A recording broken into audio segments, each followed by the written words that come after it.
All right, number 7, it says, the ANOVA Hypothesis test in the Anova Table. A manager at LLD Records is investigating the company's market research techniques. She learns that much of the market research of college students is done during the promotions on college campuses. She also learns there are other methods of performing market research, for instance, over the phone, in a mall, etc. In all cases, for each new CD that LLD Records releases, the company solicits an intent to purchase score from the student, with 1 being the lowest, no intent to purchase, and 100 being the highest, full intent to purchase. The manager finds some information on a soon-to-be released CD. The information details the intent to purchase scores from each of several groups of college students, with each group being questioned via a different method. Based on this information, the manager is able to perform a one-way independent sample ANOVA test of the hypothesis that a mean intent to purchase score for this CD is the same, no matter the method of score collection. This test is summarized in the ANOVA table below. Fill in the missing entry in the ANOVA table, round your answer to at least 2 decimal places, and answer the question. I'm going to move this up just a bit so I can see all of the table. We should meet our word problem from here on out. First of all, we have to fill in this number from our table calculating our F statistic. Our F statistic was the mean of the square between divided by the mean of the square error. So we're just going to pull those numbers from our table. Here's my between. The mean of the square was 374.98. The mean of the square error, 92.87. So mean of square between, the 374.98, mean of square error, the 92.87. We're going to divide that out and round it to 2 decimal places. So 374.98 divided by 92.87 should be 404, 4.04.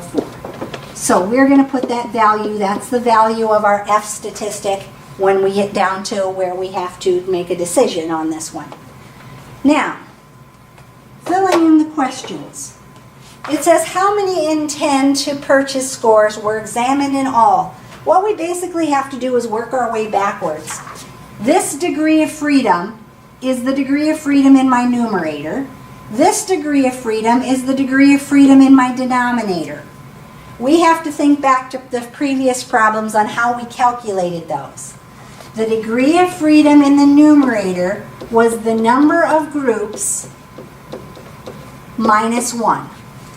So 2 is our degree of freedom. 2 is equal to the number of groups minus 1. In order to solve that, we would add the 1. So 3 is our number of groups. Second part of that then, when I was doing the degree of freedom in the denominator, it was the total sampled, which is what we're asking, how many were exampled in all, minus the number of groups. So we know the degree of freedom in the denominator was 66. 66 is going to equal the total sampled minus the number of groups. Right here we figured out how many groups we had, which in this case was 3. So in order to solve this, we're going to add our 3. 69 then is our total that were sampled. So 69 is how many were examined in all. Second part, it says for the ANOVA test, it is assumed that the population variances of intent to purchase scores are the same no matter the method of score collection. What is an unbiased estimate of this common population variance based on the sample? So what that is just going to be is the number from your table. It's the mean of the squares error.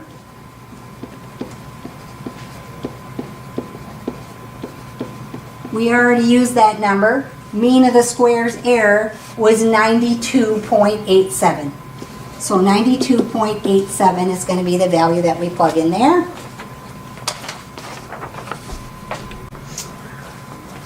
All right. So mean of the square, error, we're just going to pick the number off the table, put it in there. Next part says, using a 10% level of significance, what is the critical value of the F statistic?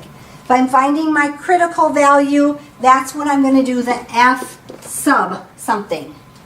The critical value, I gotta find my paper, I hit it.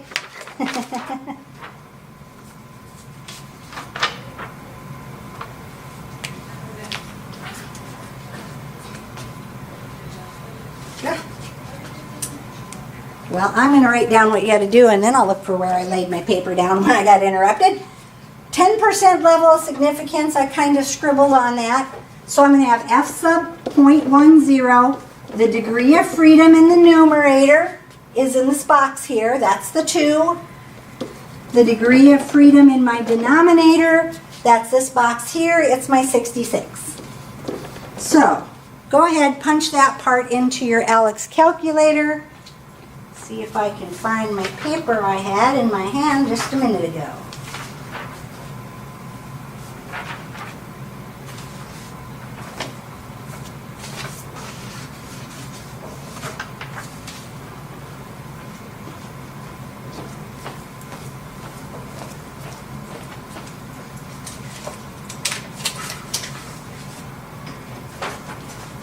Put it here. There it is. All right. Hopefully by now you got that punched into your Alex calculator. F sub 0.10, degree of freedom in the numerator of 2, degree of freedom in the denominator of 66. When you punch that in, 2.39 should be your critical value. So now we want to use this based on our ANOVA test. Can we conclude there are differences in the mean to intent purchase scores for this CD among the different methods of collection? So we're thinking about our normal curve, that our critical value is 2.39. On the left side is going to be your null hypothesis that it's equal. On the right side is your alternative hypothesis that it's not equal or that it's different. I want to find where my F statistic falls in that curve. My F statistic was the 4.04. So, is 4.04 less than 2.39 or is it greater than 2.39? Well, 4.04 is greater than 2.39. That means it is not equal or that it's different, right? Based on our ANOVA test, can we conclude there are differences? Can we say there are differences? Yes, we're saying it's different. And so we would pick yes for our conclusion.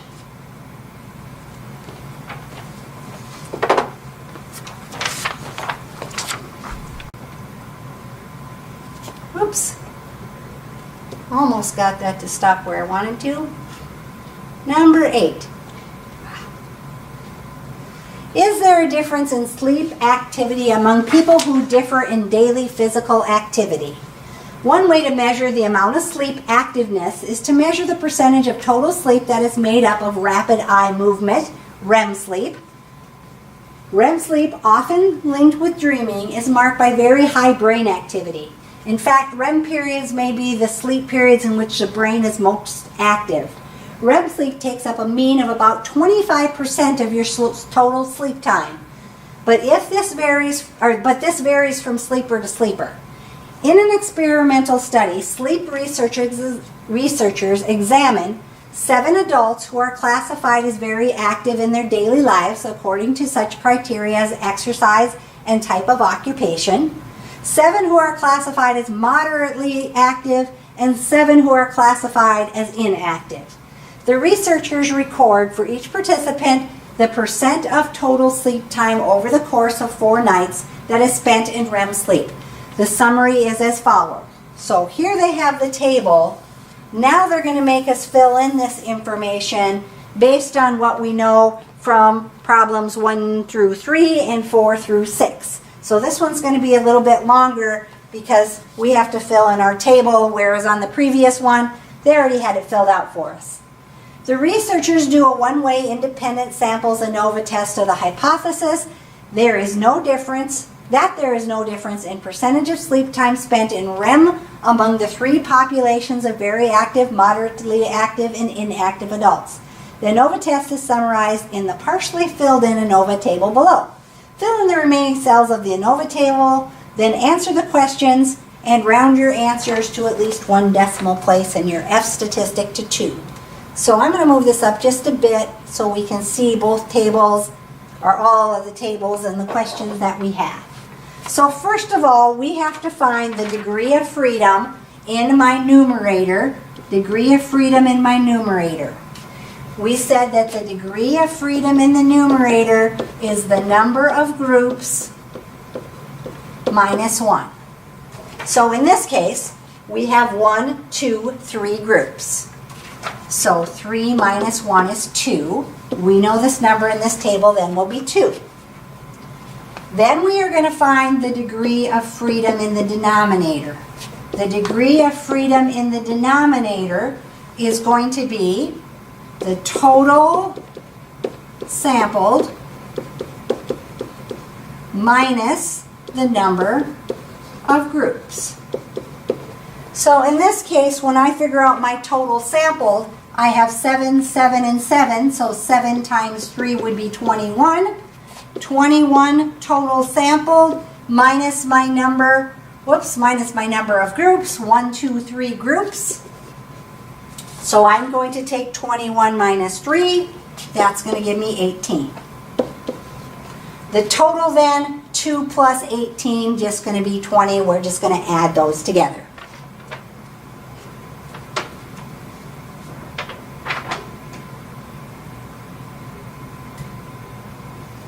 All right, so the mean of the square.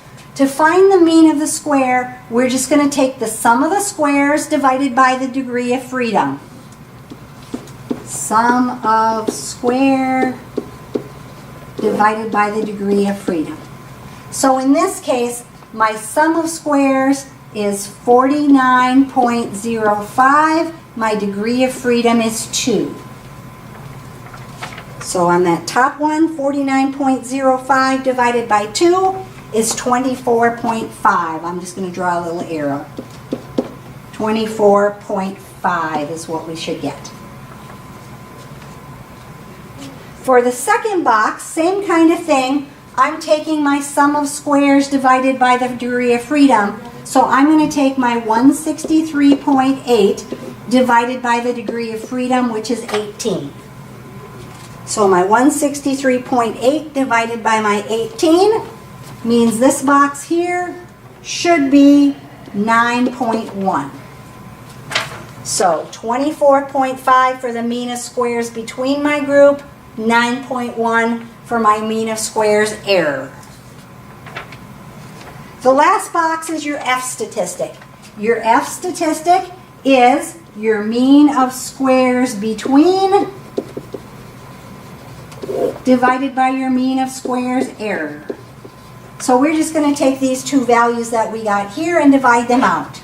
So we're going to take our 24.5 divided by our 9.1. Now for the F statistic, it says to go to 2 decimal places instead of 1. So 24.5 divided by 9.1 would be 2.69. 2.69. That's the value of your F statistics. So we got our table all the way filled out. We can go ahead and do the questions now. It says, what is the p-value of our F statistic? So again, when we're doing the p-value, we're doing p of f is greater than the value, 2.69. Degree of freedom in my numerator was 2. Degree of freedom in my denominator was 18. So I'm going to find my p-value. P of f is greater than 2.69. Degree of freedom in my numerator is 2. Degree of freedom in my denominator is 18.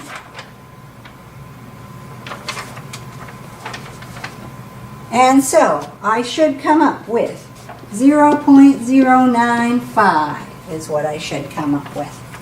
0.095. So now we're doing our p-test like we did on 4, 5, and 6. So I am trying to decide, is 0.095 greater than or less than my level of significance? Can the researchers conclude using a 0.05 level of significance that at least one of the populations differs? Remember, my null is that it's equal. My alternate one, it does not equal. So if my p-value is greater than my critical value, I have to accept the null. I have to say that they are equal. Can we say they differ? Nope. We're saying they're equal. And so no would be my conclusion.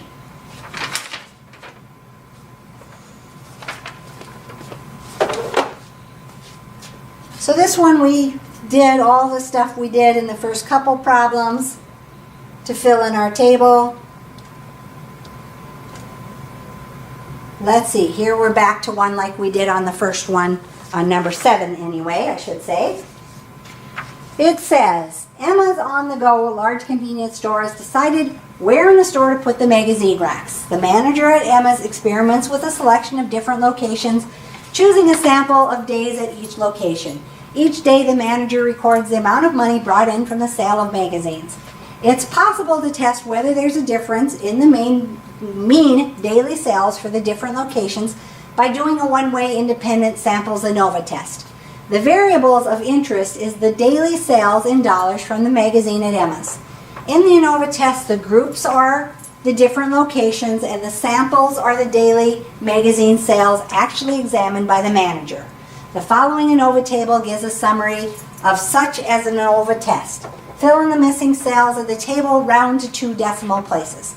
So in this one, they've got your degree of freedom in your numerator and your degree of freedom in your denominator, but they do want to have you fill in the F statistic. The F statistic there, we were going to do the mean of the squares between divided by the mean of the squares error. So in this case, 1,548.65 is my mean of my squares between. 444.68 is my mean of my square error. So I'm just going to calculate that n number to do my test statistic. Mean of squares between divided by the mean of the squares error. We're going to round this to 2 decimal places, so 3.48. So, now we got to answer our questions. How many days total were sampled from the manager's experiment? Again, we have to work our way backwards. We said that the degree of freedom in the numerator was the number of groups minus 1. So my degree of freedom in my numerator was 3. 3 is equal to the number of groups minus 1. To solve that, we would add our 1. And so we had 4 for the number of groups. Then we said the degree of freedom in the denominator was our total sampled minus the number of groups. So in this case, 184 is the degree of freedom in the denominator. That's going to be equal to our total sampled minus the number of groups, which in this case we said was 4. So in order to solve that, we are going to add our 4, and so 188 is the total sampled. So, how many days were sampled there? 188. All right. So, for the ANOVA test, it is assumed that the variance is the same for each population of daily sales. That is, for the population of daily sales for each location. What is the unbiased estimate of this common population variance based on the sample variance? Again, that was the mean of the squares error. So I'm just going to pick that out of my table. Mean of the squares error And so in my table, the mean of the squares error, the 444.68.